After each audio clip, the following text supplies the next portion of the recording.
Rencana kenaikan TDL berkala yang diberlaku ke bulan Oktober ini mengguncang penjualan elektronik di metropolis.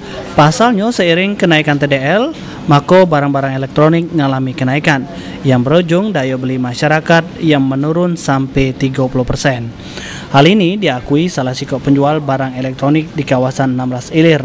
Penjualan barang elektronik kembali terganggu setelah sempat terganggu dengan kenaikan rego BBM sama TDL di awal April. Ini TDL bakal naik di bulan Oktober.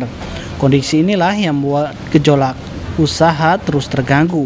Kenaikan TDL bukan baik mempengaruhi daya beli warga, juga mempengaruhi rego barang-barang elektronik yang mengalami kenaikan. Menurut Peri, kenaikan rego barang elektronik tidak dapat dihindari karena buat usahanya jadi terganggu. Ya, pengaruh itu. Pasti itu sudah. Kira-kira pengaruh ada rata-rata daya beli? Tentu, berapa hari ini ada pengaruh ke daya belinya. Ada pengurangan sekitar 30%.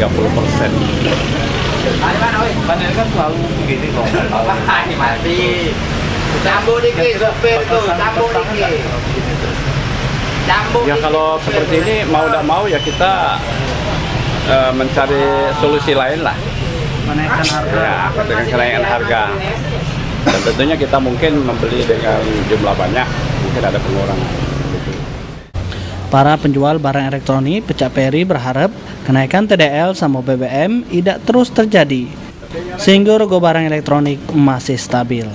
Sulaiman, PAL TV.